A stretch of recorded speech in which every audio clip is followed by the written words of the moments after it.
네, 일부 때도 돌아다니면서 인사를 했는데 여전히 적응이 안 되네요. 저는 오늘 이제 믿음에 대해서 여러분에게 말씀을 드리려고 합니다. 우리의 작은 믿음을 어떻게 하면 하나님이 기뻐하시는 큰 믿음으로 자라게 할 수 있을까라고 하는 그 부분에 대해서 좀 말씀을 드리려고 하는데요. 존 버년이 쓴 철로역정에 보면 이제 그 크리스찬이 주인공이고 크리스찬과 함께 같이 이제 길을 걸어가는 사람이 나옵니다. 처음에는 이제 믿음이라는 사람과 가다가 믿음이 순교를 한 다음에는 소망이라고 하는 사람과 함께 이제 믿음의 길을 계속 가죠. 목적지인 새 예루살렘 성, 우리로 얘기하면 이제 완성될 하나님의 나라입니다. 하나님의 나라. 그곳에 거의 다가왔을 때 크리스찬이 소망에게 이런 이야기를 합니다. 자기가 들은 작은 믿음이라고 하는 사람에 대해서 이야기를 해요. 그가 위험한 골목 어귀에서 잠을 자다가 이제 가진 재산을 강도들에게, 불안당에게 다 빼앗겼다라는 얘기입니다. 근데 다행히게도 하나 빼앗기지 않은 것이 있었는데 그게 뭐냐면 감춰둔 보화를 안 뺏겼다는 거예요. 근데 그 감춰둔 보화는 뭐냐면 바로 예수 그리스도이십니다. 그러니까 구원, 예수님 가장 귀한 그분을 빼앗기지 않았기 때문에 다행이지만, 그러나 안타까운 점이 있어요. 아쉬운 점이 있는데 소망에게 이런 이야기를 합니다. 그 보물을 활용했더라면 더 큰 위로를 얻었을 텐데 떠도는 얘기로는 여행하는 내내 거의 사용하지 않았다네. 이게 바로 작은 믿음이 왜 작은 믿음에 머물러 있을 수밖에 없는지 그 원인을 잘 나타내는 거죠. 예수님을 소유하고는 있습니다. 그런데 거의 사용하고 있지는 않습니다. 그러다 보니까 내가 구원받았다라는 그런 객관적인 사실은 명확하겠지만 삶 가운데 하나님의 그 풍성한 은혜, 그것을 경험하고 누리는 데 있어서 너무나 연약한 것입니다. 오늘 예수님은 베드로를 향해서 뭐라고 말씀합니까? 믿음이 작은 자여라고 말씀을 하세요. 이거는 베드로에게만 하시는 말씀이 아니라 이 시간 예배 가운데 있어서 하나님 앞에 나아가는 저와 여러분들에게도 동일하게 하시는 말씀입니다. 오늘 이 말씀을 통해서 우리 각자에게 주시는 하나님의 음성을 모두 다 경험하는 그런 은혜 시간이 되기를 주님의 이름으로 축복합니다. 자, 여러분, 믿음은 근육과 같아요. 그래서 근육은 사용하면 할수록 근육이 발달하잖아요. 근데 반대로 근육을 잘 사용하지 않으면 근육은 퇴화하게 되어 있습니다. 이제 나이가 들고 연세가 많으신 어르신들을 보면 다 이렇게 허리도 그렇고 다리도 그렇고 이렇게 구부정하잖아요. 그게 뭐냐면 근육이 빠져서 이제 다리가 구부러지는 것입니다. 연예인 중에 이제 근육질 연예인 하면 떠올리는 사람이 김종국 씨 아닙니까?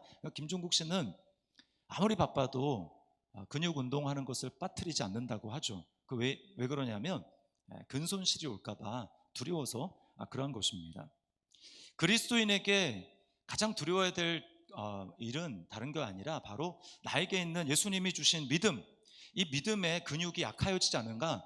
주님은 나에게 끊임없이 어떤 환경을 통해서 거기에 내 생각과 내 감정으로 반응하는 것이 아니라 믿음으로 반응하기를 원하시는데, 내가 그 믿음으로 반응하지 않아서 내가 가지고 있던, 나는 있다고 생각하는 그 믿음이 어느 순간인가 근손실을 입어서 제대로 사용할 수 없는 그런 상황에 처하진 않을까. 그것을 우리는 두려워해야 되는 것입니다. 왜냐하면 성도의 삶은 믿음으로 시작해서 믿음으로 끝나요.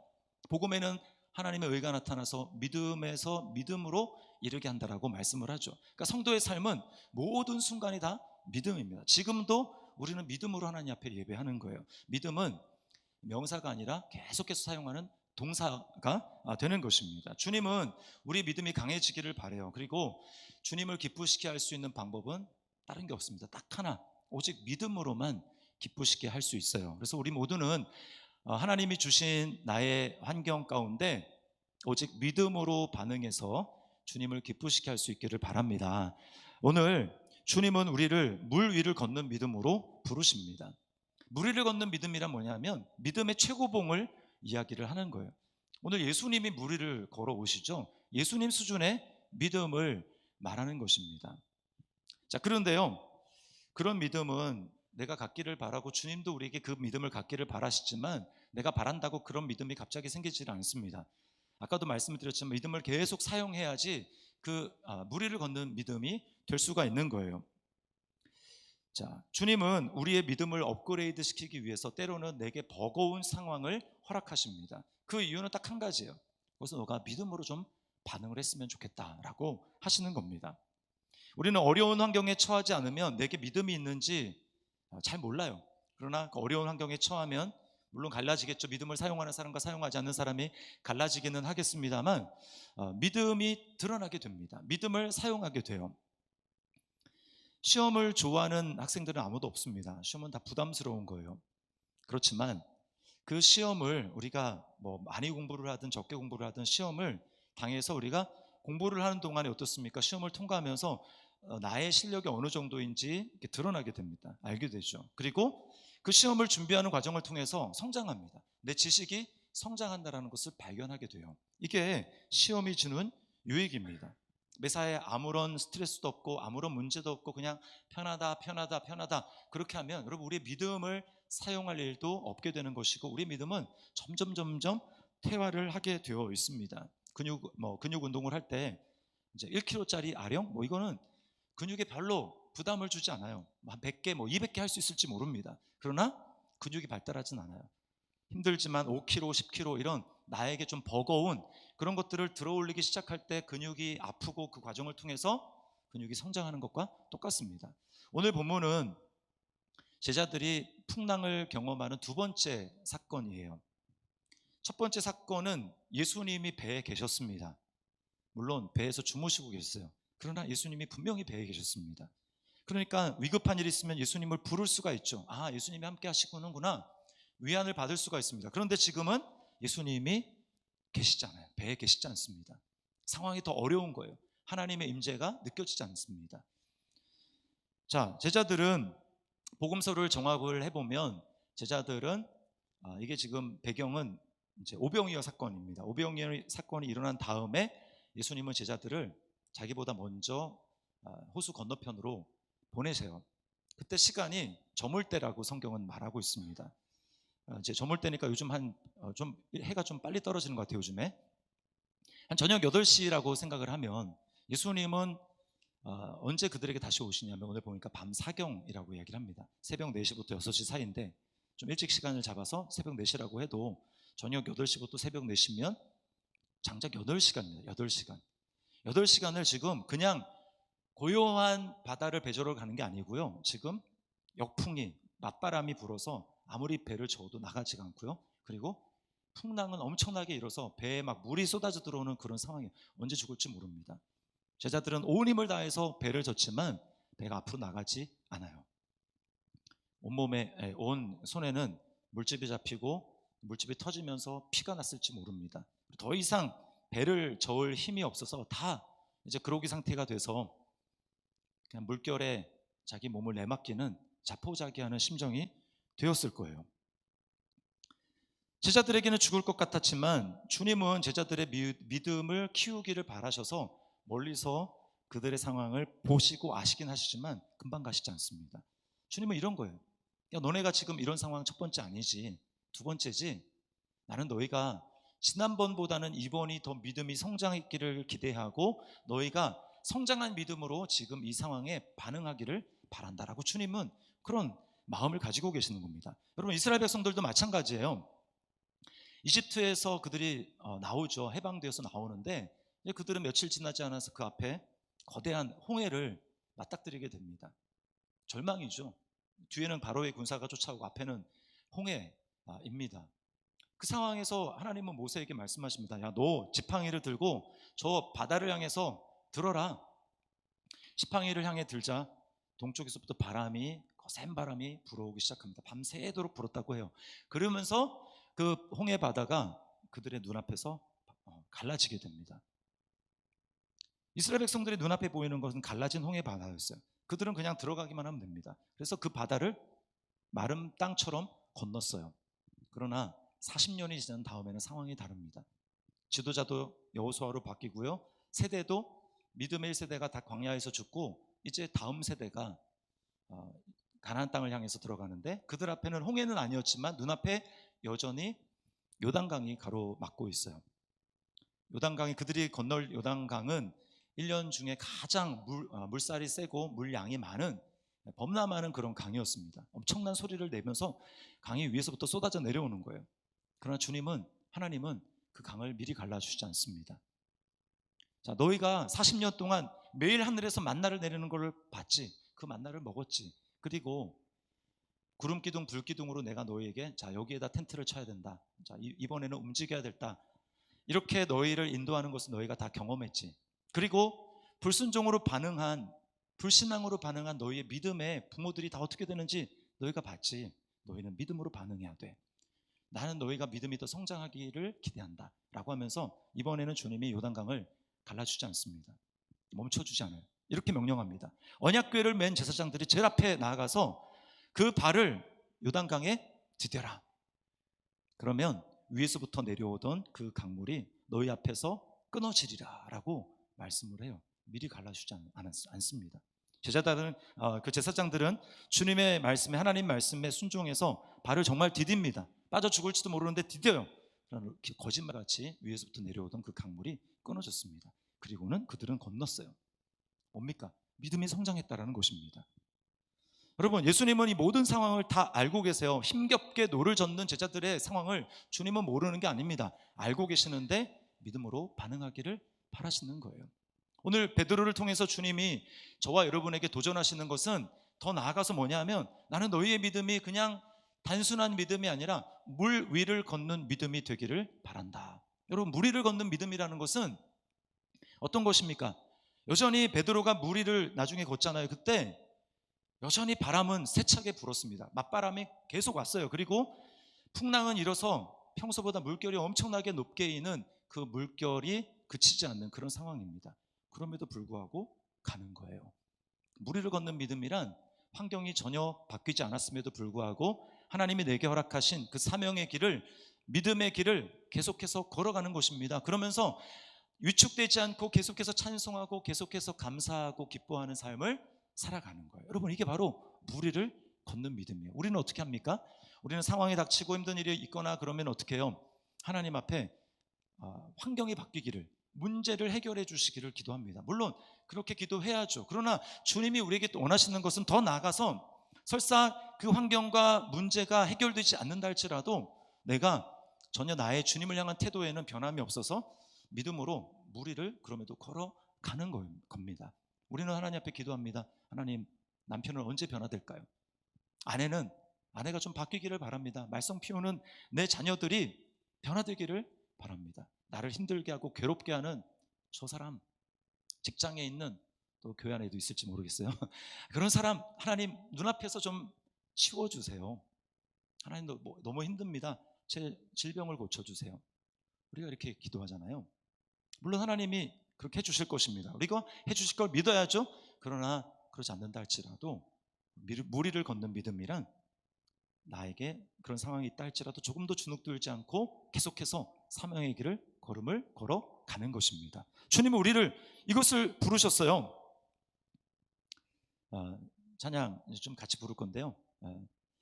내 앞에 바다가 갈라지지 않으면 주가 나로 바다 위 걷게 하리.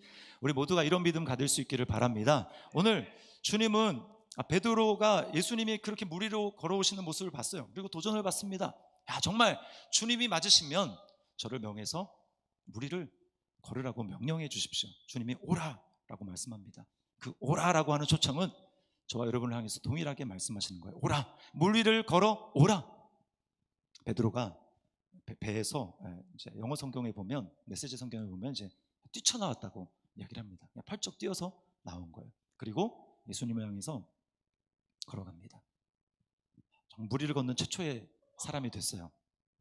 바다에 맨발에 그 바다 물 촉감이 어땠을지 여러분 상상이 되십니까? 그걸 느끼면서 베드로는 예수님 향해 걸어갑니다. 자, 몇 걸음 걸어갔는지 모르겠는데 오늘 본문에 보니까 베드로가 걸어가다가 물속에 빠졌다고 이야기를 해요. 여러분, 이게 우리의 삶입니다. 믿음으로 반응하면서 하나님 앞에 살아가지만 때때로 우리가 넘어지고 물속에 빠져가는 게 우리의 삶이라는 거예요. 자, 그러면 왜 물에 잘 나가다가 물속에 빠집니까? 그것은 그 이유는 우리가 환경을 바라보기 때문입니다. 오늘 30절 읽었지만 우리 다시 한번 볼까요? 30절. 자, 같이 한번 30절을 읽어보겠습니다. 시작. 바람을 보고 무서워 빠져가는지라. 네, 뭘 봤습니까? 바람을 보고라는 말이 나온 걸 봐서 그전에는 예수님을 봤다는 얘기예요. 베드로는 예수님을 바라보면서 오라라고 명령하신 그 주님을 향해서 걸어갔습니다. 잘 걸어가다가 바람이 얼마나 세게 불었겠습니까? 그렇죠? 막 휘 하는 바람이 부니까 바람 소리에 바람을 보기 시작한 거죠. 그랬더니 그제서야 이제 제정신이 돌아온 겁니다. 야, 내가 지금 무슨 짓을 하고 있는 거냐? 무서움이 몰려오기 시작했고 믿음은 사라지기 시작했고 물속에 빠져들기 시작하는 거예요. 여러분, 여기서 우리가 알 수 있는 사실은 뭐냐면 믿음은 시선이라는 것입니다. 예수님을 바라보면 믿음은 내가 만들어낸 게 아니라 예수님을 바라볼 때 히브리서 12장 2절 말씀에 보면 뭐라고 하냐면 믿음의 주요 온전하게 하시는 이라고 말씀을 해요. 그럼 믿음의 주라는 말은 창시자라는 말입니다. 믿음은 내가 창시하는 게 아니라 내가 만들어내는 게 아니라 믿음을 창시하는 분은 주님이시기 때문에 내가 주님을 바라볼 때 그 주님의 능력이 주님의 믿음이 나에게 흘러 들어와서 내게 믿음이 생기는 겁니다. 그러므로 내가 아무리 믿습니다 라고 해도 믿음이 생기는 게 아니에요. 주님을 바라봐야 하는 것입니다. 반대로 내가 주님을 바라보지 않고 다른 곳을 바라보면 내가 있었다고 생각하는, 그래서 나는 믿음이 있어 라고 생각하는 그 믿음이 안개처럼 사라지기 시작하는 거예요. 믿음은 시선입니다. 저를 따라 하십시오. 믿음은 시선입니다. 네, 여러분, 이스라엘 백성들 에서 구약의 위대한 기적의 선지자라고 불리던 사람이 엘리야 선지자죠. 엘리야 선지자도 마찬가지였습니다. 내 말이 있기 전에는 이 땅에 비가 있지 아니하리라. 그 말대로 진짜 비가 안 내렸어요. 그리고 3년 6개월이 지난 시점에 하나님이 이제 엘리야 보고 너 이제 가서 아합을 만나라 그렇게 얘기합니다. 아합을 만났어요. 그리고는 갈멜산에 올라가서 하나님 앞에 기도합니다. 거기에 이제 바알 선지자들, 아세라 선지자들이 있었죠. 그들 앞에서 기도합니다. 하나님 딱 한마디 기도했어요. 하나님, 오늘날 하나님이 이스라엘에서 살아계신 것과 그리고 내가 하나님의 선지자됨, 참 선지자됨을 알게 해 주십시오. 그리고 불을 내려달라고 할 때 하늘에서 불이 내렸어요. 자, 그리고 잠시 이후에 엘리야는 갈멜산 꼭대기에 올라가서 이 머리를 무릎 사이에 놓고 7번 하나님 앞에 기도합니다. 그리고는 이제 아합에게 비가 내릴 테니까 내려가라고. 큰 비의 소리가 있습니다. 아직 비가 안 왔어요. 그런데 큰 비의 소리가 있습니다라고 하고 내려갑니다. 그리고 마침내 큰 비가 내렸어요. 여러분, 이런 능력의 선지자가 엘리야인데요.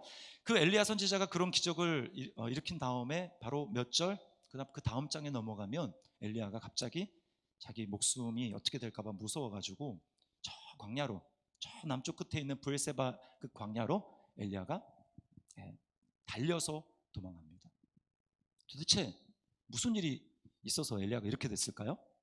그 이유는 성경이 딱 한 가지라고 이야기해요. 엘리야가 환경을 바라본 것입니다. 전에는 하나님의 말씀에 사로잡혔는데 이제는 말씀이 아니라 너를 죽이겠다라고 하는 그 이세벨의 그 말, 그리고 지금 돌아가는 나를 도와줄 사람 없고 나 혼자밖에 남겨지지 않는 이런 위급한 상황을 보기 시작한 거예요. 그러니까 그는 자신의 생명을 위해서 도망가는 사람이 되었습니다. 그 열왕기상 19장 3절 말씀을 우리 같이 한번 읽어보겠습니다. 시작. 그가 이 형편을 보고 일어나 자기의 생명을 위해 도망하여 유다에 속한 브엘세바에 이르러 자기의 사환을 그곳에 머물게 하고. 자, 여기 뭐라고 합니까? 그가 엘리야입니다. 이 형편을 보고. 이전까지 얼마나 많은 믿음의 역사를 일으켰는지 상관이 없습니다. 지금 내가 형편을 보고 환경을 보고 내 상황을 보는 순간 어때요? 믿음이 온데간데 없어지는 거예요. 내가 언제 그랬나 싶을 정도로 믿음이 없는 삶을 보여준다라고 하는 것입니다. 여러분, 우리를 둘러싼 환경은 우리에게 그렇게 좋은 이야기를 해주지 않습니다. 뉴스라고 하는데 우리에게는 물론 굿뉴스, 복음이 있지만 세상은 우리에게 별로 복음을 들려주지 않아요. 어떻습니까? 안 좋은 이야기, 걱정이 되는 이야기만 들려줍니다. 두모, 탕핑, 사토리 이런 말에 공통점이 있는데 이거는 뭐냐면 더 이상 희망을 포기한 청년 세대들을 가리키는 말입니다. 이 두모는 특별히 이제 영미권에 있는 청년 세대를 말하는데요. 이 두모 세대는 9.11 그 테러 사태를 경험한 사람들이에요. 9.11 트라우마, 엄청난 트라우마를 가지고 있습니다. 그리고 또 2007년인가요? 서브프라임 모기지 사태를 경험을 해서 경제 침체, 또 대량 실업 뭐 이런 사태를 경험을 했어요. 그래서 그리고 이제 최근에는 뭡니까? 코로나, 미국이 우리나라보다 훨씬 더 이제 락다운이 심했잖아요. 그래서 그 상황을 경험하면서 세상에 대한 무관심, 자기에 대한 혐오, 우울증에 몰입해서 외톨이가 된 세대를, 청년 세대를 두모 세대라고 합니다. 중국에서는 뭐 상황은 좀 다르지만 중국에서는 이런 청년 세대를 탕핑족이라고 하고요. 일본에서는 사토리족이라고 이야기를 합니다. 우리나라도 비슷한 것 같아요. 점점 이런 영향을 받아서 결혼도 포기하고 취업도 포기하고 연애도 포기하고 장만, 뭐 집장만 뭐 이런 포기하는 M4 세대라고 하는 청년 세대들이 나오고 있습니다. 물론 과거의 이제 사람들보다 지금의 청년 청소년들이 닥친 현실이 뭐 취업이라든지 여러 가지 상황이 어려운 거, 객관적으로 어려운 거 맞아요. 그런데 그럼에도 불구하고 정말 더 큰 문제는 뭐냐면, 그래서 우리가 어떻게 하면 이런 상황을 해결할 수 있을까? 하나님 앞에 지혜를 구하고 또 기도하고 후원도 하고 해야 되겠지만, 정말 더 중요한 문제는 뭐냐면 내가 무엇을 바라보고 희망을 잃거나 또는 얻느냐라고 하는 것입니다. 상황이 힘들다고 그 상황에 완전히 매몰돼서 끝났어, 나는 할 수 없어, 아무리 노력해도 될 수가 없어 라고 말을 한다면, 여러분 어떻게 우리가 그 상황을 이겨낼 수 있겠습니까? 저희 이제 교회가 2017년에 이제 개척이 됐어요. 개척이 됐는데, 그러면서 이제 2020년이 돼가지고 교회를 이제 리모델링을 했습니다. 사실은 굉장히 좀 재정적으로 압박이 있는 상황에서 제가 이제 판단하고 성도들을 설득해서 이제 믿음으로 시작한 일이었어요. 1월 달이었습니다. 2020년 1월에 초에 이제 본당 뒤에 있는 저렇게 잠옷실과 또 우리 그 탕비실, 주방이 있었는데 거기를 이제 다 이렇게 이제 트고 다른 곳으로 이제 그걸 옮겼어요. 본당을 확장한 거죠. 그리고 뭐 이렇게 천장이 낮아가지고 천장도 다 뚫고 이제 뚫은 게 아니고 천장을 뭐라 그러나 이렇게 다 이제 털고 그렇게 리모델링을 했습니다. 그리고 이제 공사 끝난 지 한 일주일쯤 됐을까요? 2020년 1월 그 말에 여러분 무슨 일이 있었는지 아시죠? 코로나가 딱 생긴 거예요. 전도하고 성도들이, 새로운 성도들이 올 곳을 기대하고 그렇게 믿음으로 물어붙였는데 이제는 뭐 우리 성도들까지 못 오게 생겼으니까 정말 큰일이 난 것 아닙니까? 그런데다가 얼마 지나지 않아서 저희 장모님이 이제 암 선고를 받으시고, 암 선고를 받으신 지 한 4개월 만에 하나님이 불러가셨어요. 장모님을 불러가실 때 가장 큰 상실감을 느낀 사람은 저희 아내였습니다. 장모님은 그냥 장모님이 아니고 믿음의 동역자였고 기도의 후원자였기 때문에 장모님을 하나님이 불러가신 거에 대해서 아내는 너무나 힘들어했어요. 그리고 이제 한 달 반 지났는데, 한 달 보름 지났는데 장인어른까지 하나님이 불러가셨습니다. 그러니까 짧은 시간 내에 부모를 다 한꺼번에 열게 된 거죠. 게다가 아내가 이제 부인과 쪽으로 질병을 앓고 있었는데 신경을 많이 쓰다 보니까 한 달에 거의 한 3분의 1 정도는 침대에서 이제 누워 있어야 되는 그런 상황에 처하게, 통증이 너무 심해가지고 누워 있어야 되는 그런 상황에 처한 거예요. 설상가상으로 우리 교회 이제 뭐 코로나 되면서 성도들이 또 뭐 이사를 가기도 하고 또 교회에 뭐 이제 갈등이 있어가지고 몇 가정은 또 떠나기도 하고 막 이런 상황을 제가 막 겪으면서 제가 너무 힘든 것입니다. 제가 그래서 정신과 뭐 상담은 받지 않았지만 이거를 사람들이 우울증이라고 하나 보다. 이게 우울증이구나 라고 한 걸 제가 그냥 알겠더라고요. 다 귀찮았어요. 그냥 어디론가 멀리 떠나고 싶었고, 그리고 결정적인 교회가 가기 싫은 거예요. 여러분은 교회 가기 싫은 적 있습니까? 교회 가기 싫으면 그냥 안 갈 수 있잖아요. 그죠? 목사는 안 갈 수가 없어요. 너무 힘들었습니다. 바닥을 모를 정도로 제가 계속 들어가는 거예요. 너무나 힘들었습니다. 여러분, 우리가 이런 일을 겪죠. 사람마다 정도의 차이가 있지만 이런 힘듦, 어려움, 그게 뭐 심리적인 것이든 정신적인 것이든 아니면 영적인 것이든 아니면 뭐 물질적인 것이든 이런 어려움을 겪습니다. 자, 이렇게 도대체 어떻게 해야 되나, 이런 상황 가운데, 이런 상황에 처하게 될 때 어떻게 우리를 물 위로 걸어오시라고 하는 그 주님의 말씀에 우리가 반응해서 물 위를 걸어갈 수 있을까요? 어떻게 다시 올라와서 믿음으로 반응하며 걸어갈 수 있는 그런 삶을 살아갈 수 있을까요? 그 방법은 딱 한 가지밖에 없습니다. 그것은요, 물 위를 걸어오신 예수님을 다시 바라보고 그분에게 부르짖는 것입니다. 물 위를 걸어오신 그 주님을 다시 바라보고 그분을 향해서 부르짖는 거예요. 다른 방법이 없습니다.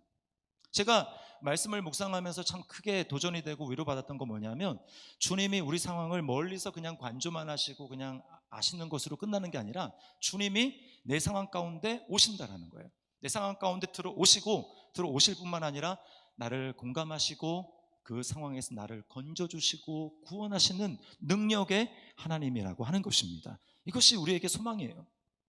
여러분, 우리 모두가 만약에 예수님이 아니었다면 어떻게 됐을까요?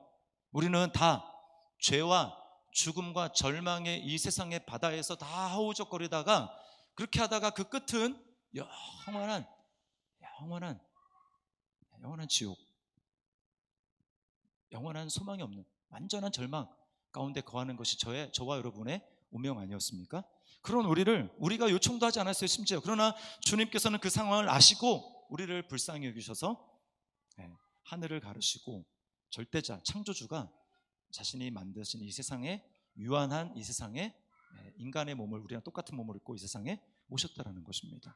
오시고 주님이 우리를 대신해서 죽으셨잖아요. 요나서에 보면 똑같은 이제 풍랑의 사건이 나오는데, 거기서 사실은 그 풍랑이 일어난 것은 요나의 죄 때문 아닙니까? 근데 요나가 제비 뽑아서 나를 저 물에다 던지면 바다가 잔잔해지고 당신들은 살 수 있습니다, 이렇게 이야기를 하잖아요. 그래서 하는 수 없이 그 선원들이 요나를 들어서 바다에다가 던집니다. 그러자 바다가 잔잔해졌어요. 죄값이 치러진 것이죠. 우리가 살아오고 있는 이 세상 가운데 우리가 예수님이 없었으면 우리는 꼼짝없이 이 죄와 죽음의 파도에서 힘겹게 싸우다가 결국은 죽을 우리의 인생을, 주님께서는 요나는 자신의 죄 때문에 던져져야 했지만 주님께서는 죄가 없음에도 우리의 죄를 대신해서, 우리가 일으킨 풍랑, 우리의 죄를 대신해서 주님은 자신을 십자가에, 죄와 죽음의 바다를 상징하는 그 십자가에 자신을 내어 던지시고 거기에 빠지심으로 말미암아 저와 여러분을 구원하셨습니다. 그리고 주님께서는 죽음으로 끝나신 것이 아니라 성령의 능력으로 죽음의 바다에서 일어나셨어요. 그리고 오늘 주님께서는 물 위를 걸어서 오늘 오시지 않습니까? 물 위를 걸어서 제자들에게 오신 주님은 이제 곧 부활하셔서 죄와 죽음을, 절망을 끝내시고 승리하신 그 주님을 상징하는 거예요. 그리고 그런 능력의 주님이 우리 가운데 오시는 것을 상징하는 것입니다. 그러므로 여러분, 우리가 예수님을 정말 믿는다면 여러분에게 다시 한번 여쭤보겠습니다. 여러분은 예수님을 믿습니까? 예수님을 믿는다는 것은요, 내가 예수님을 믿어서 예수님이 주시는 구원, 예수님이 주시는 의, 이것을 내가 가지고 이제 내가 예수님 그 능력으로 살아가는 그 정도를 얘기를 하는 게 아닙니다. 예수님을 믿는다는 건 뭐냐면 내가 예수님과 완전히 연합되는 것을 얘기를 하는 거예요. 예수님과 완전히 하나가 되는 것입니다. 예수님 안에 거하는 것입니다. 내가 어떻게 되든지, 내가 넘어지든지, 내 상황이 어떻든지 상관없이 예수님을 믿었다라고 하는 것은 내가 예수님 안에 들어가서 예수님과 완전히 하나가 되는 거예요. 그래서 로마서 8장 31절 그 후반절에 보면은 뭐라고 얘기합니까? 39절까지 계속해서 얘기하는 게, 누가 우리를 그리스도의 사랑에서 끊으리요? 누가 우리를 그리스도의 사랑에서 끊으리요? 환난이나 박해나 기근이냐 곤고나 위협이나 칼이랴, 우리를 아무것도 그리스도 예수 안에 있는 하나님의 사랑에서 끊을 수 없으리라. 이게 바로 성도의 위치입니다. 우리는 넘어질 수 있어요. 그러나 절대로 망하지 않는 것을 여러분 믿으시기를 바랍니다. 우리에게는 안전장치가 있어요. 예수님 안에 있다, 예수님을 믿는다는 것은 바로 그런 의미입니다. 예수님 안에 있는 거예요. 오늘 베드로를 향해서 주님은 뭐라고 말씀합니까? 믿음이 적은 자여 왜 의심하였느냐. 저는 이게 얼마나 감사한지 몰라요. 저도 넘어지는데 주님은 나를 향해서 야, 믿음이 없는 자야 라고 하지 않고 믿음이 적은 자요. 이 말은 야, 너 믿음이 적지만 그래도 나를 믿으니까 너 믿음이 있는 거야. 너에게는 영원한 안전장치가 있는 거야. 넘어져도 괜찮아. 너 넘어졌니? 다시 일어나면 돼. 다시 일어나면 돼. 라고 주님이 저와 여러분에게 말씀하고 있는 것입니다. 여러분, 그러므로 염려하지 말고 다시 일어서십시오. 믿음이 작아서 걱정입니까? 다시 일어서면 됩니다. 제가 그렇게 이제 밑을 모르고 계속해서 빠져가다가 회복된 거는요, 제가 이제 좀 오래 걸렸어요. 작년 이제 8월이었는데, 요맘때보다 조금 더 뒤였다. 그때 이제 목회학 박사과정 3년차 이제 수업을 저쪽 그 경기도 어느 수양관에서 진행을 했거든요. 일주일 동안 먹고 자고 하면서 이제 거기서 수업을 듣는 거예요. 수업을 듣는데 마지막 날이었습니다. 이제 그날 수업 들으면 제 집에 가는 거예요. 마지막 수업을 듣는 날인데 그날 아침이었습니다. 아침 식사를 하고 이런 시간에 제가 휴게소에서 큐티를 하게 됐습니다. 말씀을 펼치고 그날 본문의 말씀을 제가 묵상하는데 거기서 주님이 말씀 가운데 저를 찾아와 주셨어요. 상황은 힘들죠. 어렵죠. 뭐 큐티 같은 거 하기 싫죠. 그러나 그럼에도 불구하고 내가 말씀을 여는 것, 말씀을 통해서 주님을 바라보기로 결단하는 것, 여러분 이게 어려운 상황에서 해결해낼 수 있는 방법이에요. 어느 순간에 하나님께서 우리에게 은혜를 주실지 모릅니다. 그래서 여러분 그래서 기대가 중요해요. 뭐 예배 드리는데 별거 없던데 그래서 빠지잖아요. 그러면 그 빠진 날 은혜를 주실 수가 있습니다. 그래서 우리가 어느 순간에든 하나님 앞에 기대하는 마음을 가지고 꾸준히 나가는 게 중요해요. 그날 말씀을 폈습니다.